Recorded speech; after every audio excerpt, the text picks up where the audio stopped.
In public discussion of business, we take certain values for granted. Today I'm going to talk about four of them: collaboration, hard work, creative, and excellence. Most people say they are good things.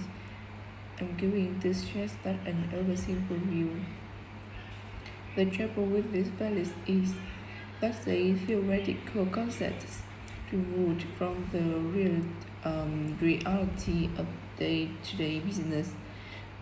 Pursue values by all means, but be prepared for what may happen as a result. They can actually cause damage, which is not at all the intention.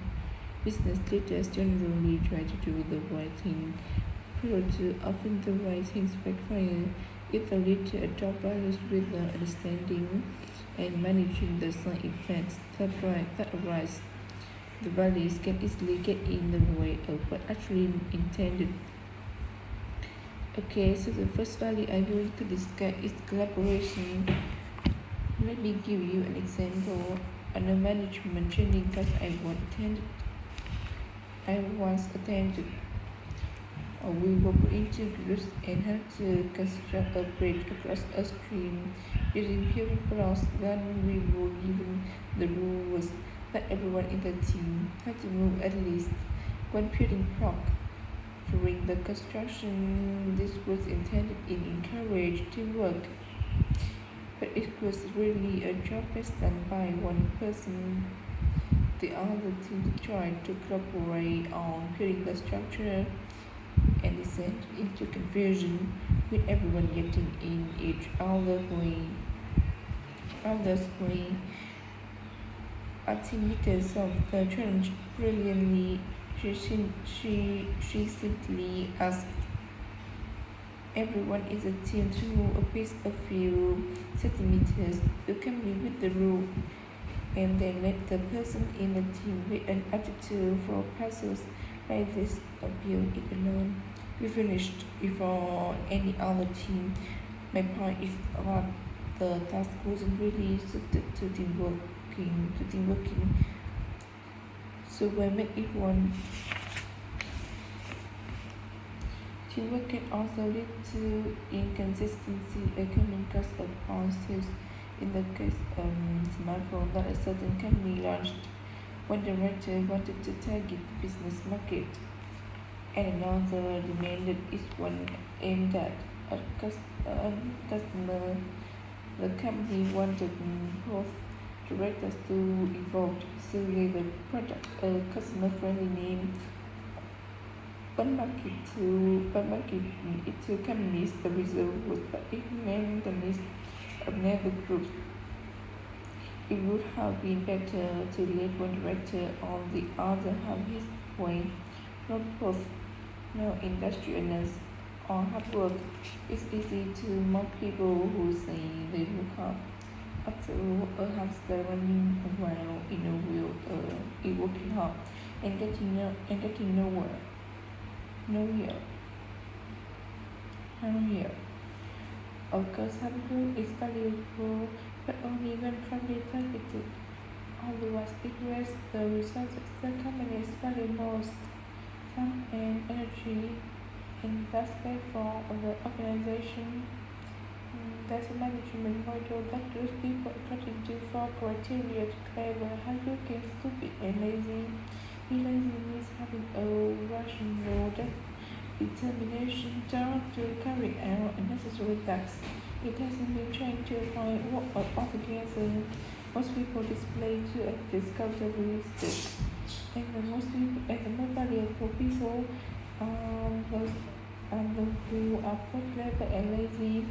They processes in intellectual clarity, and they turn us into making decisions. They can answer solutions to save the time and energy spent by the stupid and hardworking group. Instead of throwing on an hour at a problem, the clever and lazy group looks for a more effective solution. Next we come to creativity. This often goes well creating an attention-grabbing TV commem- commem- commem-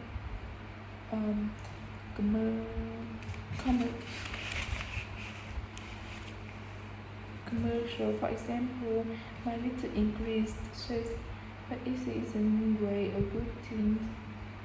This happened a few years ago with the launch of a chocolate bar. Subsequent research showed that plenty of customers remember adverts that had no idea what was being advertised. The trouble is then the creator derives pleasure from coming up with the idea and only assumes the audience for the campaign will share that feeling. A company that brings out thousands of new products may seem more creative than a company that only has a few, but it may be too creative and any smaller profits. Creativity needs to be targeted to solve a problem that a company has identified. Just coming up with more and more new products is necessarily a good thing. And finally, excellence. We all know companies that claim and strive for excellence, but it takes a long time to achieve excellence in business. Being first with a product is more profitable than having the best products.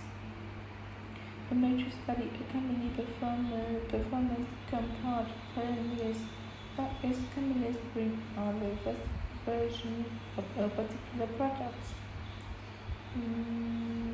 Whereas the company that can copied and improved on the products. The study found that the pioneers commanded an average market share of 29%, while the flower used less than half that, only 13%, even though the product might have been better. Insisting on excellence in everything we do is time consuming, wastes energy, and leads to losing our own opportunities. Sometimes second-rate work is more worthwhile than excellence. Make sure excellence sounds like a good approach to business, but the just result approach is not going to be more stressful.